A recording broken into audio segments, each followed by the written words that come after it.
Good day mga idol.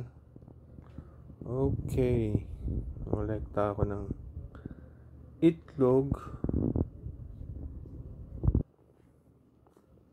Nakadalawa na yung Paris ni 5711 at saka ni 5706 at saka si 13663 at saka Paris niya si 5707. Okay, meron po tayong incubator kasi winter ngayon, ang hirap magpapisa pagka winter sa labas. Ngayon, meron akong 4 na nakolekta rito, meron akong 4 na nakasalang. Mapipisa yan sa December 3. Yung isa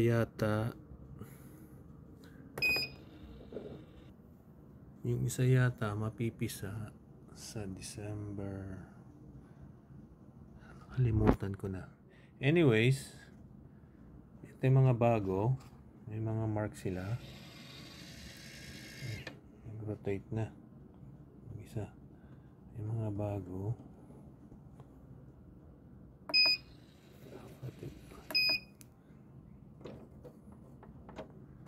So 5-1 nakalagay, tapos 5-2.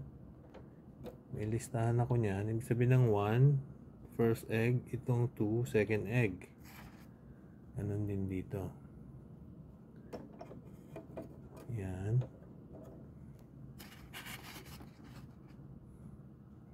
Ito. Diyan. Last time hindi ako successful nagpapisa kasi sobrang lamig ng winter. Nagma -10, -15 degrees Celsius sa loob ng loft. Kaya siguro nabubuo pero hindi napipisa. So ito ginawa ko. 2 days before mapisa, nilalagay ko na, binabalik ko na doon. At least medyo malakas na yung sisiw. Ayan po. Yeah. Mura lang naman yung incubator na yan. Nabili ko rin sa Amazon. Actually, pangalawang incubator na to. Yung isa pangit. So, yeah. So, yun. Pero maganda sanang timing ng pagpisa. I mean, pag umpisa ng incubation, first ng December or first week ng December para umabot yung paglalagay ng singsing sa January. So, para mabot sa paglalabas, hindi nila i-release yung singsingan hanggang sa katapusan ng December. So, yeah. So, chinek ko yung mga mapipisa na date. Yung dalawa, December 3, December 12, at saka yun kalalagay ko lang mapipisa December 17.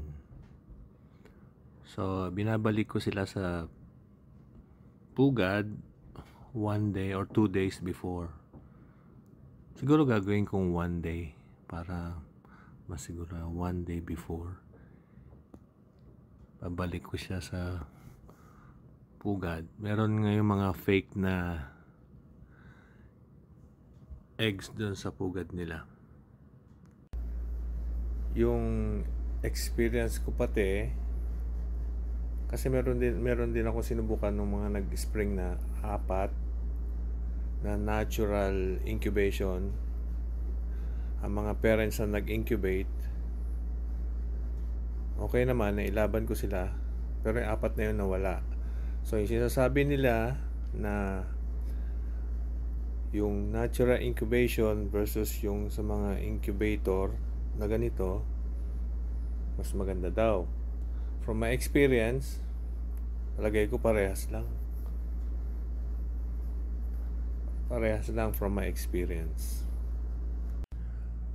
Tsaka sa pandahilan, kaya ganito sistema ginagawa ko sa itlog kasi yung Minsan may mga nag-aaway doon sa kulungan. Natural sa mga ibon, yung mga young birds minsan pumupunta ron na ipag-away, minsan nagugulo yung pugad, minsan nababasag yung itlog.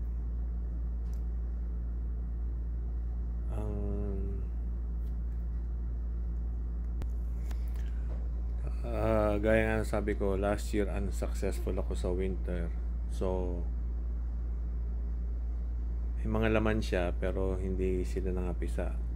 Sobrang lamig yata. Ngayon, ganito ginawa ko. May binili ako mas murang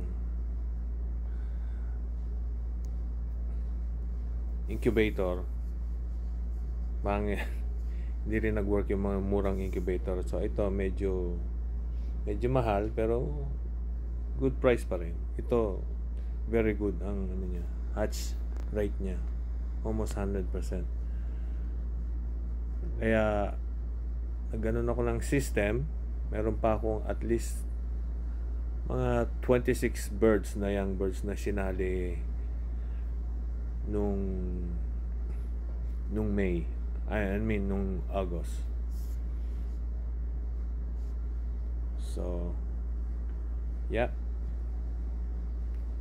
Ito na muna. Till next upload. Thank you.